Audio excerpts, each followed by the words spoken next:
Hello दोस्तों, स्वागत है आप सभी का हमारे YouTube channel MR world point में। प्रैक्टिस सेट की श्रृंखला में ये आपका एसएससी जीडी परीक्षा के लिए मैथ का प्रैक्टिस सेट नंबर 15 है। इससे पहले के 14 प्रैक्टिस सेट चैनल पर डाले जा चुके हैं। यदि आपने अभी तक नहीं देखे हैं तो देख लीजिए और अपनी तैयारी का मूल्यांकन कर लीजिए। आगे बढ़ने से पहले यदि आपने हमारे चैनल को सब्सक्राइब नहीं किया है तो सब्सक्राइब कर लीजिए और वीडियो यदि आपको अच्छी लगती हो तो वीडियो को लाइक भी कर दीजिए। चलिए बिना किसी देरी के शुरू करते हैं आज के प्रैक्टिस सेट नंबर 15 की तरफ। देखिए पहला क्वेश्चन दिया हुआ है, पानी की भरी बाल्टी से एक टंकी 12 बाल्टी में भरी जा सकती है। यानी कोई टंकी है जो कि 12 बाल्टी में भरी जा सकती है, जबकि प्रत्येक बाल्टी को 13.5 लीटर पानी आता है। इस टंकी को 9 लीटर क्षमता की कितनी बाल्टियां भर सकती हैं। देखिए कोई टंकी दे रखी है जिसको 12 बाल्टी में भरा जा सकता है, जबकि प्रत्येक बाल्टी है कितनी लीटर की, 13.5 लीटर की बाल्टी है। तो इसका मतलब टंकी की क्षमता कितनी हो जाएगी, टंकी की क्षमता हो जाएगी 12 गुणा 13.5, यानी ये हो जाएगा आपका देखिए 12 इंटू 13 होता है 156, 156 प्लस 6 कितना होता है 162, यानी 12 टंकी की क्षमता कितनी होगी 162।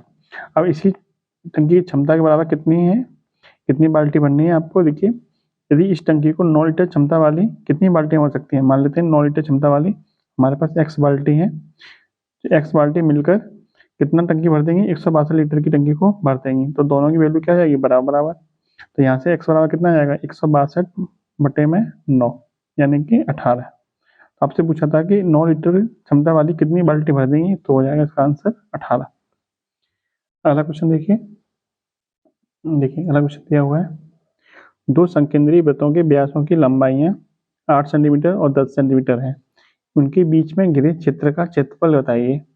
देखिए पहले तो संकेंद्रीय वृत्त समझ लीजिए क्या होता है। देखिए ये दो वृत्त इस तरह से बने हुए हैं कि दोनों ही वृत्तों का केंद्र क्या है, एक ही है, यानी इस वाले वृत्त का केंद्र भी यही है और इस वाले वृत्त का केंद्र भी यही है। तो आपसे पूछा है कि ये जो क्षेत्रफल घिरा हुआ है बीच में दोनों के, इस क्षेत्र का क्षेत्रफल क्या होगा। तो देखिए आपको दे रखा है कि जो छोटा वृत्त है उसका व्यास कितना है 8 सेंटीमीटर। व्यास क्या होता है, त्रिज्या का दूना होता है, यानी या फिर आप ऐसे समझ सकते हैं कि व्यास का आधा क्या होता है, त्रिज्या होती है। देखिए ये आपका व्यास हो गया छोटे वाले वृत्त का। इसकी लंबाई कितनी दे रखी है 8 सेंटीमीटर, तो इसकी त्रिज्या कितनी हो जाएगी 4 सेंटीमीटर, यानी व्यास की आधी। दूसरा वृत्त दे रखा है, उसका व्यास कितना दे रखा है 10 सेंटीमीटर। देखिए यहाँ से लेके और यहाँ तक ये आपका व्यास हो गया बड़े वृत्त का, तो इसकी त्रिज्या कितनी हो जाएगी 5 सेंटीमीटर, क्योंकि त्रिज्या जो होती है वो व्यास की आधी होती है, यानी यहाँ से यहाँ तक की दूरी क्या होगी, त्रिज्या होती है, और वो कितनी हो जाएगी 5 सेंटीमीटर हो जाएगी। आपसे इसका क्षेत्रफल पूछा, तो क्षेत्रफल कैसे निकालेंगे। देखिए यदि हम बड़े वाले वृत्त के क्षेत्रफल में से अंदर वाले वृत्त का क्षेत्रफल घटा देंगे तो हमें ये वाला क्षेत्रफल मिल जाएगा। तो बड़े वाले वृत्त का क्षेत्रफल क्या होता है, देखिए वृत्त का क्षेत्रफल होता है पाई आर स्क्वायर। बड़े वाले वृत्त की आर कितनी है, वृत्त का क्षेत्रफल होता है पाई आर स्क्वायर। देखिए बड़े वाले वृत्त का क्षेत्रफल, बड़े वाले वृत्त की त्रिज्या कितनी है 5 सेंटीमीटर, तो पाई इंटू 5 का वर्ग माइनस पाई इंटू अंदर वाले वृत्त का क्षेत्रफल, यानी कि आर कितनी है इसकी 4 का वर्ग। कितना हो जाएगा ये पाई इंटू 25 माइनस के पाई इंटू 16। 25 में 16 पाई घटाएंगे तो कितना आ जाएगा ये 9 पाई। इसका मतलब ये जो क्षेत्रफल है इसका, ये जो क्षेत्र है इसका क्षेत्रफल कितना आ जाएगा 9 पाई। आपसे यही पूछा था कि घिरे क्षेत्र का क्षेत्रफल बताइए, कितना हो जाएगा 9 पाई। ऑप्शन नंबर सी आपका सही हो जाएगा। आगे बढ़ते हैं। देखिए अगला क्वेश्चन दिया हुआ है 43 कुछ नंबर क्वेश्चन है, 150 मीटर लंबी एक रेलगाड़ी अपने से विपरीत दिशा में से आ रही 100 मीटर लंबी रेलगाड़ी को 10 सेकंड में पार कर जाती है। यदि पहली रेलगाड़ी की चाल कितनी है 30 किलोमीटर प्रति घंटा है, तो दूसरी रेलगाड़ी की चाल क्या होगी। देखिए कुछ चीजें समझ लीजिए। जैसे मान लीजिए एक ट्रेन आपकी इधर से जा रही है और एक ट्रेन आपकी इधर से आ रही है। मान लीजिए इसकी चाल क्या है S1 और इसकी चाल क्या है S2 है। जब एक दूसरे को जो पार करेंगी, एक दूसरे को क्रॉस करेंगी, तब उनकी सापेक्षिक चाल जो होगी वो दोनों की चाल क्या जुड़ जाएगी। यानी एक दूसरे को जो पार करेंगे तो उस टाइम पर दोनों की चाल क्या हो जाएगी S1 प्लस S2 हो जाएगी। इसके विपरीत क्या होता है, जब दोनों ही ट्रेन एक दिशा में चल रही होती हैं, मान लीजिए इसकी चाल S2 है, इसकी चाल क्या है S1 है, तो जब एक दूसरे को पार करेंगे तो इनकी सापेक्षिक चाल क्या हो जाएगी, S1 माइनस के S2, यानी जब पार करते समय इनकी चाल क्या होगी, S1 अंतर S2 होगा। आपसे क्वेश्चन में दिया हुआ कि अपने से विपरीत दिशा से आ रही, यानी आपको ये वाली कंडीशन दे रखी है, दोनों ट्रेनें क्या है, एक दूसरे के अपोजिट दिशा से आ रही हैं, तो उस समय चाल क्या होगी दोनों की, S1 प्लस S2। एक की वैल्यू दे रखी है आपको 30 किलोमीटर प्रति घंटा, दूसरी वैल्यू चाहिए आपको। देखिए एक चीज और देख लीजिए, देखिए जब ये ट्रेन एक दूसरे को पार करेगी तो दूरी कितनी चलेगी, जब दूरी जो चलेगी वो एक दूसरे की लंबाई के बराबर चलेगी, L1 प्लस L2, यानी दोनों की जो लंबाई होगी उसके बराबर ही दूरी चलेगी, एक दूसरे को क्रॉस करने में जो दूरी चली जाएगी वो दोनों की लंबाई के बराबर दूरी चली जाएगी, यानी कुल दूरी कितनी हो जाएगी, 150 प्लस 100 यानी कि 250 मीटर। अब देख लीजिए, देखिए चाल बराबर क्या होता है, दूरी बटे समय होता है, यही होता है। अब देखिए चाल दे रखी है आपकी 30 प्लस एक्स मान लेते हैं, दूसरे की चाल कितनी मान लेते हैं, एक्स। 30 प्लस एक्स क्यों माना है हमने, क्योंकि दोनों की चाल जो है एक दूसरे अपोजिट दिशा से आ रही है, इसलिए दोनों की चाल क्या हो जाएगी, जुड़ जाएगी। 30 प्लस एक्स ये हमने किलोमीटर प्रति घंटा में मानी है, क्योंकि 30 भी क्या दे रखी है, किलोमीटर प्रति घंटा में दे रखी है। क्लियर। अब इधर देखिए चाल बराबर होता है दूरी बट्टे समय, दूरी कितनी चल जाएगी, ये 250, समय कितना लग रहा है, 10 सेकेंड का, 10 सेकेंड में पार कर जाते हैं। अब देखिए ये जो इधर जो चाल दे रखी है वो किलोमीटर प्रति घंटा में दे रखी है, इधर ये आपका मीटर में दे रखा है, ये आपका सेकंड में यानी मीटर प्रति सेकंड में दे रखा है, तो इसको भी हम किलोमीटर प्रति घंटा में चेंज कर लें। तो किलोमीटर प्रति घंटा में चेंज करने के लिए हमें क्या करना पड़ेगा, 18/5 से गुणा करना पड़ेगा। देखिए आप सॉल्व कर लीजिए इसको। देखिए 0 से 0 खत्म, 5 से ये आपका 5 बार कट जाएगा, 5 इंटू 18 कितना होता है, 90। तो 30 प्लस के x बराबर 90, तो x बराबर हो जाएगा 90 माइनस के 30 यानी कि 60 किलोमीटर प्रति घंटा, यानी दूसरी जो ट्रेन है उसकी चाल कितनी हो जाएगी, 60 किलोमीटर प्रति घंटा, यानी ऑप्शन नंबर सी आपका एकदम सही हो जाएगा। नेक्स्ट क्वेश्चन देख लीजिए।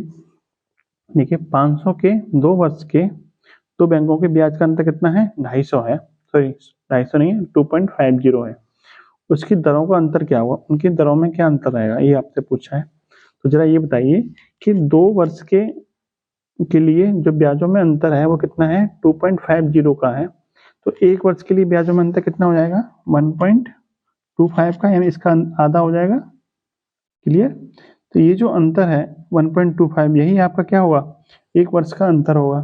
तो देखिए ये 1.25 जो ब्याज मिली है वो कितने रुपए में मिली है, 500 रुपये में मिली है, कितने परसेंट हो गई, ये निकालनी है आपको, 0 से 0 खत्म, 5 से कट जाएगा ये 0.25, तो इतने परसेंट का जो अंतर होगा वही आपका 1.25 को दिखाएगा। तो आपसे यही पूछा था कि कितने परसेंट का अंतर होगा ब्याज में, तो आपका सही आंसर क्या आ जाएगा, 0.25। देखिए इसको एक तरीके से और करके देख लीजिए, मान लीजिए आपको इस तरीका समझ में नहीं आया तो एक तरीका और देख लीजिए। मान लीजिए एक जो दर है वो R1% है, तो दूसरी जो दर है वो R2% है। तो देखिए 500 रुपये पहली दर के हिसाब से कितना ब्याज हो जाएगा, तो ब्याज बराबर बोलता है मूलधन गुणा दर गुणा समय, समय कितना है 2 वर्ष बटे में 100, और दूसरे R2% के लिए 500 रुपये पे कितना ब्याज हो जाएगा, तो 500 गुणा दर कितनी है R2 गुणा 2 बटे में कितना जाएगा 100, और दोनों का जो अंतर दे रखा है वो कितना दे रखा है 2.50, 2 वर्ष के लिए अंतर कितना दे रखा है 2.50। और यहाँ से तुम R1 और R2 का जो अंतर निकालोगे वो भी कितना आएगा, 0.25% ही आएगा, पहला ब्याज और ये दूसरा ब्याज, दोनों का अंतर कितना 2 वर्ष का 2.5। ऐसे जब तुम सॉल्व करोगे तो इसका आंसर भी कितना है 0.25% भी आएगा। ये मैंने आपको डायरेक्ट बता दिया, ये आपका बेसिक से हो जाएगा। देखिए नेक्स्ट क्वेश्चन देख लीजिए। एक व्यक्ति ने 5% वार्षिक चक्रवृद्धि ब्याज की दर से 200 रुपए का ऋण लिया, 1 वर्ष बाद उसने 100 रुपए वापस कर दिए, 2 वर्ष के अंत में उसे कितने रुपए और देने होंगे, ये आपसे पूछा है। देखिए समझ लीजिए इसको अच्छी तरह से। देखिए आपको ये तो पता ही होगा कि 1 वर्ष के लिए साधारण ब्याज और चक्रवृद्धि ब्याज क्या होते हैं, दोनों ही समान होते हैं। साधारण ब्याज और चक्रवृद्धि ब्याज यानी CI और SI दोनों क्या होते हैं, समान होते हैं। 1 वर्ष के लिए दोनों की वैल्यू क्या होती है, सेम रहती है। देखिए एक व्यक्ति ने 5% चक्रवृद्धि ब्याज की दर से 200 रुपए का ऋण लिया, तो 1 वर्ष का ब्याज कितना हो जाएगा, 200 रुपए पे 5% की दर से 1 वर्ष का ब्याज कितना हो जाएगा, तो मूलधन गुणा दर गुणा समय, यानी 1 साल का है तो आपका जो ब्याज हो जाएगा वो हो जाएगा 10 रुपये, यानी 200 रुपये 1 साल के बाद कितने रुपये हो जाएंगे? 210 रुपये हो जाएंगे, क्योंकि 200 रुपये पे 10 रुपये का ब्याज लग गया। अब वो कह रहा है कि 1 साल के बाद में उसने 100 रुपये वापस कर दिए, तो उसको कितने रुपये और चुकाने पड़ेंगे? 110 रुपये और चुकाने पड़ेंगे 1 साल के बाद। लेकिन उसने ब्याज कितने साल के लिए लिया? 2 साल के लिए ब्याज लिया, तो उसका जो अगले साल जो ब्याज लगेगा वो कितने रुपये पे लगेगा? 110 रुपये पे लगेगा। कितनी परसेंट की ब्याज की दर से लगेगा? 5% की दर से लगेगा। तो 5% की दर से 1 साल का ब्याज कितना हो जाएगा?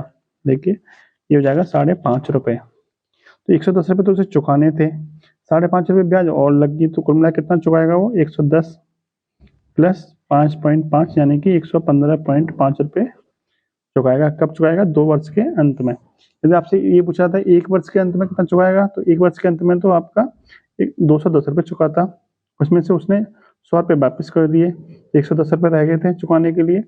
लेकिन 110 रुपये पर ब्याज लगेगी 5% की दर से, तो 5.5 रुपये ब्याज लग जाएगी। 5.5 रुपये ब्याज लग जाएगी, 110 रुपये आपका पहले से पेंडिंग था, कुल मिला के 115 रुपये उसको देने पड़ जाएंगे 2 वर्ष के अंत में। यही आपसे पूछा है कि 2 वर्ष के अंत में उसे कितने रुपये और देने पड़ेंगे? 115.5 रुपये देने पड़ेंगे। अगला क्वेश्चन देख लीजिए। एक आयताकार खेत की लंबाई तथा चौड़ाई का अनुपात कितना है? 5:3 है। यदि इसके चारों ओर 7.5 रुपये प्रति मीटर की दर से तार लगवाने का कुल खर्च 3000 रुपये है, तो इसकी लंबाई तथा चौड़ाई में अंतर ज्ञात कीजिए। देखिए समझिए इसको। देखिए एक आयताकार खेत है,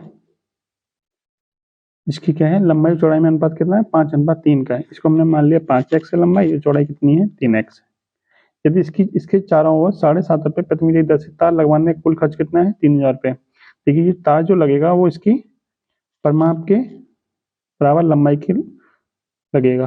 जितनी इसकी परिमाप की लंबाई होगी, यानी इसकी चारों भुजाओं की जो लंबाई होगी, उतना ही इसके क्या लगेगा? तार लगेगा। तो इसकी परिमाप क्या होती है? आयताकार खेत की परिमाप होती है 2 गुणा लंबाई प्लस चौड़ाई, यानी कितनी हो जाएगी? 5 और 3 8 दूनी 16x। इसकी परिमाप कितनी होगी? 16x मीटर होगी। लेकिन प्रति मीटर खर्चा कितना है? 7.5 रुपये। तो कुल खर्चा कितना हो जाएगा? 16x गुणा 7.5, जो कितने का दे रखा है? 3000 का। इसको जब यहाँ से सॉल्व करेंगे तो ये हो जाएगा आपका, यहाँ से 10 हो जाएगा, 25 से कटेगा ये 3 बार, और 25 से कटेगा ये 120 बार, 3 से कटेगा ये 40 बार, और देखिए ये हो जाएगा आपका 16x बराबर 10 का गुणा इधर हो जाएगा तो 400, और x बराबर आ जाएगा आपका 25, यानी x की वैल्यू कितनी आएगी? 25। आपसे पूछा है कि लंबाई और चौड़ाई में अंतर क्या है? लंबाई और चौड़ाई में अंतर है कितना? 2x का। 5x में 3x कटाएंगे कितना बचेगा? 2x बचेगा। तो लंबाई चौड़ाई में अंतर कितने का है? 2x का। एक x की वैल्यू कितनी है? 25, तो 2x की वैल्यू कितनी हो जाएगी? 25 गुणा 2, यानी कि देखिए x की वैल्यू यहाँ से 25 मिल गई, 2x की वैल्यू पूछिए तो कितनी हो जाएगी? 25 गुणा 2 यानी कि 50 मीटर। क्लियर? तो आपका आंसर कितना हो जाएगा? 50 मीटर। नेक्स्ट क्वेश्चन देखिए, क्वेश्चन नंबर 47।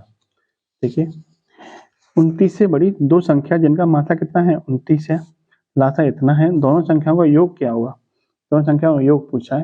तो देखिए मैं आपको इसके लिए एक टेस्ट ट्रिक बताऊंगा, आपको एक्स और वाई के चक्कर में नहीं पड़ना पड़ेगा। देखिए चलिए आप एक चीज बताइए पहले। देखिए मान लीजिए कोई दो संख्या दे रखी है, एक संख्या दे रखी है 8 और एक संख्या दे रखी है 12। तो 8 और 12 का मासा कितना हो जाएगा? मासा हो जाएगा 4।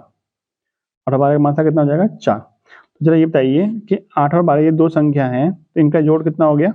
20। तो इसका जो जोड़ होगा, दोनों संख्या का जोड़ होगा, जो योग होगा वो इनकी मासा से भी कट रहा होगा। क्लियर? एक एग्जाम्पल और ले लेते हैं। देखिए मान लीजिए 9 है और ये आपका 15 है, तो इनका मासा कितना हो जाएगा? 3, और इन दोनों संख्या का जोड़ कितना हो जाएगा? 27। तो दोनों संख्या का जोड़ होगा वो इनके मासा से भी कटेगा। तो यही आपको लॉजिक इस वाले सवाल में लगाना है।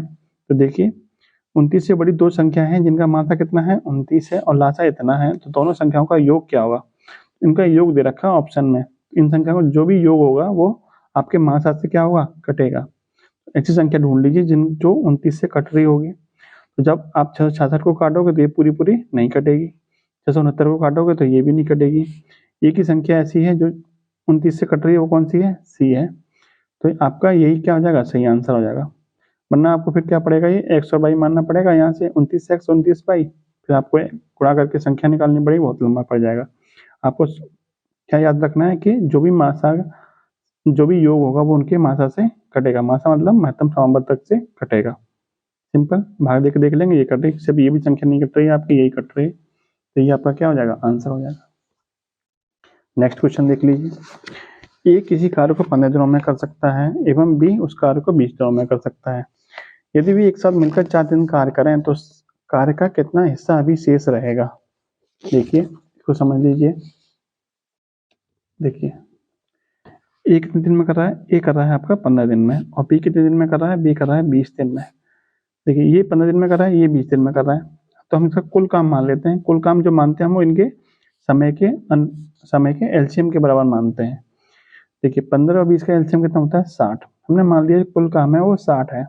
ये 15 दिन में कुल काम कर दे रहा है, यानी 15 दिन में 60 काम कर दे रहा है। इसका मतलब एक दिन में कितना काम करेगा, 60/15 यानी कि 4 काम कर देगा। और बी एक दिन में कितना कर देगा, 60/20 यानी कि 3 काम कर देगा। यानी दोनों मिलकर एक दिन में कितना कर देंगे, 7 काम कर देंगे। देखिए ए एक दिन में 4 करेगा, बी एक दिन में करेगा 3, दोनों मिलकर एक दिन में कर देंगे 7 का। लेकिन दोनों ने कितने दिन काम किया है, 4 दिन काम किया है। एक दिन में करते हैं 7 काम, तो 4 दिन में कितना कर देंगे, 28 काम कर देंगे। यानी 28 काम हो चुका है, तो बचा कितना, 60 काम था, 28 काम हो चुका है, तो बचा कितना, 32 काम बचा। तो 32 पूछा है शेष कार्य, मतलब कितना हिस्सा अभी शेष रहेगा। तो 32 कुल कितने का था, 60 का। 32 60 का कितना हिस्सा हो गया, 8 से काटिए 4 बार, सॉरी 4 से काटिए 8 बार, 4 से काटिए 15 बार, यानी 8/15 हिस्सा आपका अभी भी शेष रह गया। यही पूछा था कितना हिस्सा शेष रह गया, 8/15। सिंपल। नेक्स्ट क्वेश्चन देखिए। देखिए 2 अंकों की एक संख्या के अंकों का योग संख्या से 9 कम है, इस संख्या का इकाई अंक क्या होगा। इकाई अंक ज्ञात करना है। देखिए वैसे तो इसका आंसर क्या है, ऑप्शन नंबर डी है, ये मतलब ज्ञात ही नहीं किया जा सकता है, लेकिन आपको फिर भी मैं आपको समझा देता हूँ। देखिए कैसे, ये मान लेते हैं कोई संख्या है जिसके अंक क्या दे रखे हैं, इकाई अंक दे रखा है x और दहाई अंक क्या दे रखा है y। तो संख्या क्या बन जाएगी, संख्या बन जाएगी 10 गुणा y प्लस के x, यानी 10y प्लस के x। आपसे बोला है कि संख्या के अंकों का योग यानी x प्लस y और संख्या से 9 कम है, यानी इन दोनों का जो अंतर होगा x प्लस y का वो कितना होगा, 9 होगा। जब हम यहाँ से सॉल्व करेंगे तो देखिए x से x कट जाएगा, माइनस के y, या 10y में से y कटेगा तो कितना बचेगा, 9y। 9y बराबर कितना आ जाएगा, 9। तो y बराबर कितना आ जाएगा, यहाँ से 1। आपको y क्या माना था, हमने दहाई का अंक माना था, तो दहाई का अंक तो पता चल गया कितना आ गया, 1। लेकिन आपको इकाई का अंक पता नहीं चल पाया कितना आएगा, ना ही आपको कोई दूसरा इक्वेशन दे रखी है जिसमें हम वैल्यू रखें, x की वैल्यू निकाल सकें। तो इसका क्या हो जाएगा आंसर, ज्ञात नहीं किया जा सकता। इसका ऑप्शन नंबर डी क्या हो जाएगा आपका, सही हो जाएगा। नेक्स्ट क्वेश्चन देखिए। एक गर्ल्स हॉस्टल के मेस में 500 छात्राओं के लिए 24 दिन का खाना मौजूद था। ये 300 छात्राएं और आ जाती हैं तो वह खाना कितने दिन तक चलेगा। तो देखिए आपने एक फॉर्मूला पढ़ा होगा, m1d1 बराबर m2d2, यानी आदमियों की संख्या दिन, दूसरे आदमियों की संख्या फिर दिन। देखिए पहले आदमी की संख्या कितनी थी, 500, कितने दिन चल रहा था खाना, 24 दिन। अब आदमियों की संख्या कितनी होगी, 300 प्लस 500, 300 छात्राएं और आ जाती हैं, कितनी छात्राएं हो जाती हैं, 800। अब कितने दिन चलेगा वो हमें निकालना, मान लेते हैं x दिन चलेगा। इसको सॉल्व कर लीजिए। देखिए 2 जीरो से 2 जीरो, 8 से कटेगा 3 बार, 3 इंटू 5 कितना होता है, 15। तो x बराबर कितना आ गया, 15। इसका मतलब खाना कितने दिन और चल जाएगा, 15 दिन चल जाएगा। ऑप्शन नंबर सी आपका एकदम सही हो जाएगा। नेक्स्ट क्वेश्चन देखिए। किसी बोर्ड की परीक्षा में 65% परीक्षार्थी उत्तीर्ण हो जाते हैं और 420 क्या हो जाते हैं, फेल हो जाते हैं। तो परीक्षा में सम्मिलित होने वाले कितने परीक्षार्थी थे, यानी कुल परीक्षार्थियों की संख्या बतानी है। ठीक है, मान लीजिए क्या होता है, ये 100% क्या होता है, छात्र होते हैं। छात्रों की संख्या कितनी होती है, 100%। 100% में से 65% क्या हो गया, पास हो गए, यानी 100% में से 65% क्या हो गए, पास हो गए। तो इसका मतलब फेल कितने हुए होंगे, फेल हुए आपके 100 माइनस के 65 बराबर 35%, यानी 35% आपके क्या हो गया, फेल हो गया। देखिए यहाँ समझा देता हूँ, नेक्स्ट क्या होगा पेपर पे, देखिए यहाँ समझिए आप अच्छी तरह से।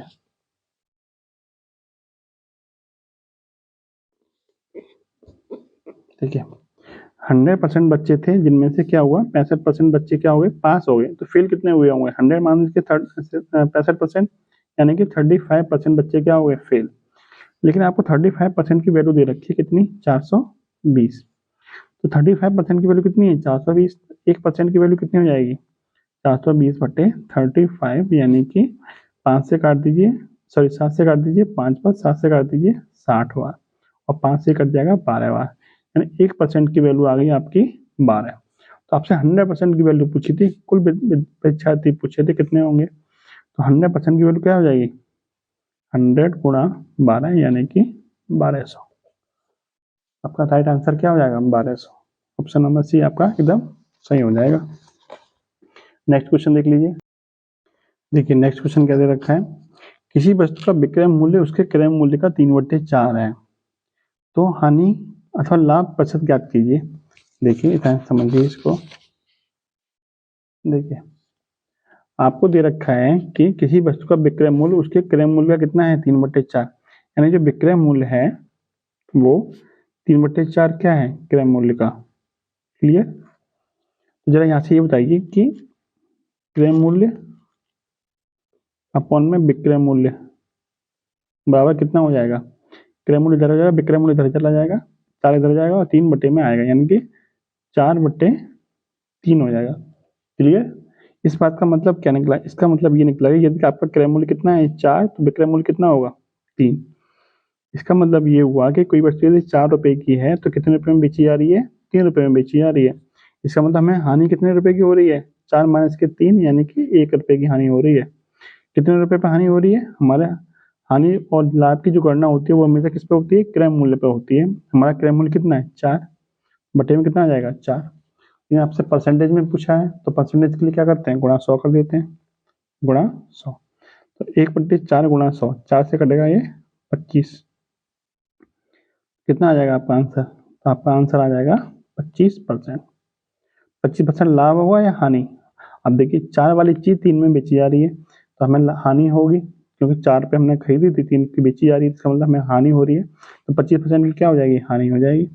देखिए आपका कौन सा ऑप्शन सही हो जाएगा, ऑप्शन नंबर ए आपका एकदम सही हो जाएगा। नेक्स्ट क्वेश्चन देख लीजिए। देखिए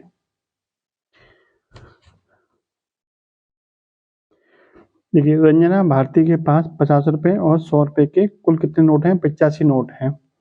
यदि उसके पास 5,000 रुपए धन हो, यानी कुल रुपया कितना है 5,000 रुपए, तो 50 के नोटों की संख्या क्या होगी, यानी 50 के नोटों की संख्या पूछी है आपसे। जरा ये बताइए ये जो ऑप्शन दे रखे हैं 50 के नोटों की संख्या के ऑप्शन दे रखे हैं, इसका मतलब यदि 50 की नोटों की संख्या यदि 35 है तो 100 के नोट कितने बचे, 100 के नोट कितने बचे 50, क्योंकि कुल नोटों की संख्या कितनी है, यदि 50 की नोटों की संख्या 35 है तो 100 के नोट कितने बचे होंगे, 100 के नोट बचे होंगे 50, क्योंकि कुल संख्या कितनी है 85। जब 100 के नोट ही 50 हैं तो कुल धन तो 5,000 इनका ही बन गया, क्योंकि गुणा 100 करोगे तो 5,000 रुपये तो इनका बन गया, जबकि कुल धन है कितना 5,000 रुपये, तो अभी तो 50 के नोट बचे हैं आपके, इनका भी तो कुल कुछ धन होगा, तो आपका ये तो ऑप्शन हो ही नहीं सकता ना। क्यों नहीं हो सकता, क्योंकि 1750 रुपये तो इनको यहाँ से मिल जाएंगे 50 के नोट से, और 5,000 रुपये इनको यहाँ से मिल जाएंगे, कुल मिलाकर 1750 रुपये हो जाएंगे, 6750 रुपये हो जाएंगे, लेकिन आपके होने कितने चाहिए 5,000 रुपये होने चाहिए। इसका मतलब ये वाला ऑप्शन आपका नहीं हो सकता। अगला क्वेश्चन देखिए, यदि आपको 30 मान लेते हैं 50 के नोट, तो तो आपके 100 के नोट कितने हो गए 55, क्योंकि कुल जो जोड़ है वो कितना है 85 है, तो 55 ही हो गए 100 के नोट, तो 5500 रुपये तो ये बना देंगे, क्योंकि होने कितने चाहिए 5,000 रुपये, ये तो पहले से ही ज़्यादा हो गया, तो ये वाला ऑप्शन भी नहीं हो सकता हमारा।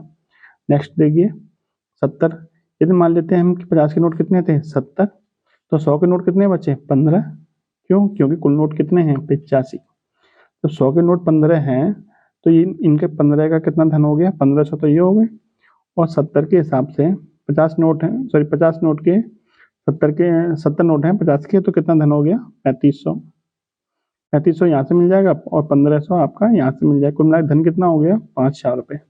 आपको यही बात बोली है सवाल में, देखिए कुल मिलाकर आपको क्या बोला, यही तो बोला है कि 70 के हिसाब से 50 नोट हैं, धन आपका 3500 हो गया, और 15 के हिसाब से 100 के हिसाब से 15 नोट हैं तो आपके 1500 ये हो गए, तो कुल मिला के आपके 5,000 रुपये हो गए। आपके 5,000 ही होने चाहिए, सवाल में भी आपको यही बोला 5,000 होने चाहिए, तो आपका राइट आंसर क्या हो जाएगा, ऑप्शन नंबर सी हो जाएगा। नेक्स्ट क्वेश्चन देख लीजिए। देखिए ए व बी की आय का अनुपात कितना है? 5:4 है तथा उनके खर्चों का अनुपात कितना है? 3:2 है। यदि वर्ष के अंत में प्रत्येक ने 1600 रुपये बचत की हो तो ए की आय बताइए। देखिए जरा ए की आय कैसे निकालेंगे। देखिए देखिए इसका अर्थ समझ लीजिए। देखिए अब एक चीज तो आप जानते ही होंगे। देखिए ये मान लीजिए आय है, आय का अनुपात कितना रखा है? 5:4। क्लियर। और व्यय का अनुपात कितना दे रखा है? व्यय का अनुपात दे रखा है यानी खर्च का अनुपात दे रखा है 3:2। क्लियर। यानी आय में से यदि हम खर्च घटाएं तो हमें क्या मिलता है? बचत मिलती है। यानी आय में से यदि हम खर्च घटाएं तो हमें क्या मिलती है? बचत मिलती है, मिलती है। तो जरा ये बताइए, ये 5 यदि आय है, खर्च 3 है, तो बचत कितनी होगी? 2 की। यदि 4 हमारी आय है, खर्च हमारा 2 है, तो बचत कितनी की हुई? 2 की। इन दोनों की बचत क्या है? सेम है। और आपसे यही बोला कि यदि वर्ष के अंत में प्रत्येक ने कितने रुपए बचाए हो? 1600 की बचत की हो, तो 2 की वैल्यू कितनी दे रखी है? 1600। तो 1 यूनिट की वैल्यू कितनी मिल जाएगी आपको? 1600 बट्टे में 2 यानी कि 800। क्लियर। लेकिन आपसे पूछा क्या? आपसे पूछा है कि ए की आय बताइए। तो ए की आय थी कितनी? 5 यूनिट। ए की आय कितनी थी? 5 यूनिट थी। तो 5 की वैल्यू बता दीजिए। एक की वैल्यू 8 है, तो 800 है, तो 5 की वैल्यू कितनी हो जाएगी? 5 गुणा 800 यानी कि 4000 रुपये। आपका राइट आंसर क्या हो जाएगा? 4000 रुपये, option number C. Clear. Next question देख लीजिए, क्वेश्चन नंबर 55। देखिए एक कक्षा के 2 विभाग हैं। विभाग ए के 20 छात्रों का उत्तीर्ण औसत कितना है? 80%। बी के 30 छात्रों का उत्तीर्ण औसत कितना है? 70%। दोनों विभागों का उत्तीर्ण औसत बताइए, दोनों का एवरेज बताइए आप। देखिए 20 का उत्तीर्ण औसत कितना है? 80। तो कुल योग कितना हो जाएगा? 20 गुणा 80 यानी कि 1600। और 30 का उत्तीर्ण औसत कितना है? 70%। तो इनका योग कितना हो जाएगा? 30 गुणा 70 यानी कि 2100। तो दोनों का कुल योग कितना हो गया? 1600 प्लस 2100। 1600 प्लस 2100 बराबर हो जाएगा 3700। औसत कैसे निकालते हैं? कुल योग बटे कुल संख्या। कुल योग बटे कुल संख्या। कुल योग कितना है? 3700। और संख्या कितनी है आपकी? संख्या है आपकी 20 छात्र ये थे और 30 छात्र ये थे, यानी संख्या कितनी है? 50। तो औसत बराबर हो गया आपका 3700 बटे में 50। 0 से 0 खत्म, 50 से कट गया ये, सॉरी 5 से कट गया ये, 74 बारवा, यानी 74% क्या आ जाएगा आपका? एवरेज आ जाएगा। ऑप्शन नंबर भी यहाँ पर एकदम सही हो जाएगा। नेक्स्ट क्वेश्चन देखिए। 50 को 2 ऐसे भागों में बांटा जाता है कि इन भागों के व्युत्क्रम यानी उल्टों का योग क्या हो? उल्टे का योग कितना हो जाए? 1/12 हो जाए। तो वे भाग होंगे। भाग कौन कौन से होंगे? आपको इस तरह से बना ऑप्शन से चेक करिए जरा। मान लीजिए पहला ऑप्शन 20 और 30 है। 20 का उल्टा कितना हो जाएगा? 1/20। और 30 का उल्टा हो जाएगा 1/30। दोनों के व्युत्क्रमों का योग कितना होना चाहिए? 1/12 होना चाहिए। तो चलो देखिए 1/20 प्लस 1/30 कितना होता है? दोनों का एलसीएम हो गया 60।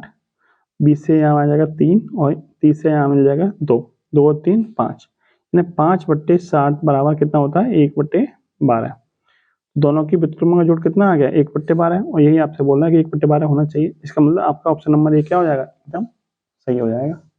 नेक्स्ट क्वेश्चन देखिए जरा। देखिए पाई चार्ट का क्वेश्चन दे रखा है। ये पहला क्वेश्चन देख लीजिए एक बार। देखिए आवास और सड़क के उद्देश्य के लिए आवंटित क्षेत्रफल का अनुपात बताइए। आवास का क्षेत्रफल कितना है? देखिए आवास कौन सा आवास वाला है? ये इस तरह का, यानी ये वाला। इसका क्षेत्रफल दे रखा है 144। कितना दे रखा है? 144। और देखिए सड़क, सड़क कौन सा है? सड़क का है ये वाला, यानी कि ये वाला। इसका कितना दे रखा है? 36। दोनों का अनुपात बताना था। तो 44, 144 36 से कितने कटेगा? 4 बार।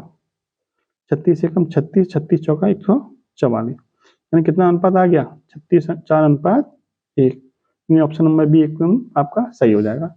नेक्स्ट क्वेश्चन देखिए जरा। जलाशय और हरित क्षेत्र के लिए मिलाकर कुल आवंटित क्षेत्र का प्रतिशत बताइए। तो जलाशय के लिए क्षेत्र कितना है? जलाशय, जलाशय कौन सा है? देखिए ये वाला, ये वाला जलाशय के क्षेत्र कितना है? 18। और हरित क्षेत्र के लिए, हरित क्षेत्र का कौन सा है? हरित क्षेत्र का है आपका ये वाला। इसके लिए कितना है? 108। कुल क्षेत्र कितना हो गया? 126। आपसे पूछा है कि इसका प्रतिशत क्या यानी परसेंटेज में बताना है। तो जरा ये बताइए, ये पूरा जो सर्किल होता है ये कितने परसेंट को शो करता है? ये शो करता है आपका 100% को, ठीक है। तो आपको इसका परसेंटेज बताना था। लेकिन यदि आपको डिग्री में बात करी है तो ये डिग्री में कितनी डिग्री को शो करेगा? 360 डिग्री को। जरा ये बताइए 360 डिग्री की जो वैल्यू है वो दे रखी है 100% के बराबर। क्लियर? तो देखिए, तो 1 डिग्री की वैल्यू कितनी मिल जाएगी यहाँ से? तो 100/360। क्लियर? आपसे पूछा कितने का? 126 डिग्री की वैल्यू पूछी है, तो 126 का गुणा कर देंगे इसमें। क्लियर? तो यहाँ से सॉल्व करिए जरा। ये आपका आ जाएगा 18 सत्ते 126 और 18 दूनी 36 यानी 20 बार कट जाएगा आपका, और 20 से कटेगा ये आपका 5 बार, 5 सत्ते 35। आपका आंसर कितना आ जाएगा? 35%। राइट आंसर क्या हो जाएगा आपका? 35%। ठीक है, नेक्स्ट क्वेश्चन देखिए 59 क्वेश्चन। एक बल्लेबाज ने 110 रन बनाए जिसमें 3 बाउंड्री और 8 छक्के शामिल हैं। विकेटों के बीच दौड़ लगाते हुए उसने कुल रनों का कितना प्रतिशत बनाया? आपको परसेंटेज बनाना है कि सिंगल या डबल रन लेके कितने रन बनाए थे, कितने परसेंट रन बनाए थे। ये क्वेश्चन मैं आपके लिए छोड़ देता हूँ, ये आपको इसका आंसर कमेंट बॉक्स में बताना है। और आज का लास्ट क्वेश्चन देख लीजिए। देखिए लास्ट क्वेश्चन क्या दे रखा है। लास्ट क्वेश्चन पर आने से पहले यदि आपने अभी तक चैनल को सब्सक्राइब नहीं किया है तो सब्सक्राइब कर लीजिए, और वीडियो यदि आपको अच्छी लग रही हो तो वीडियो को लाइक भी कीजिए। देखिए क्वेश्चन क्या दिया है। 10 विद्यार्थियों की औसत ऊंचाई कितनी? 105 है। यदि 120 सेंटीमीटर औसत ऊंचाई के 20 विद्यार्थी और कक्षा में शामिल हो जाएं तो बताएंगे कक्षा की नई औसत ऊंचाई कितनी हो जाएगी। जरा ये बताइए 10 विद्यार्थियों की औसत ऊंचाई कितनी है? 105 है, तो इनका योग कितना हो जाएगा? इनका योग हो जाएगा 10 गुणा 105 यानी कि 1050। क्लियर? और 20 जो छात्र हैं नए आए उनकी औसत ऊंचाई कितनी दे रखी है? 120। तो इनका कुल योग कितना हो जाएगा? 20 गुणा 120 यानी कि कितना हो जाएगा? 2400। तो कुल जो ऊंचाई है उसका योग कितना हो गया? उनका उसका योग हो गया यानी ये हो जाएगा आपका 3450। आपसे औसत ऊंचाई पूछी है तो औसत ऊंचाई बराबर कितना हो जाएगा? कुल ऊंचाई बटे में छात्रों की संख्या। तो कुल ऊंचाई कितनी होगी? 3450। छात्र कितने हैं आपके? 10 ये थे, 20 ये थे, यानी कुल मिलाकर छात्र कितने हैं? 30। 0 से 0 खत्म, 3 से कट जाएगा ये आपका 115। यानी कितना आंसर आ गया आपका? 115। तो औसत ऊंचाई कितनी होगी? 115 सेंटीमीटर। तो ये थी आपकी आज की क्लास। और यदि वीडियो आपको अच्छी लगी हो तो वीडियो को लाइक कर दीजिए, और चैनल अभी तक सब्सक्राइब नहीं किया सब्सक्राइब कर लीजिए। जय हिंद, जय भारत।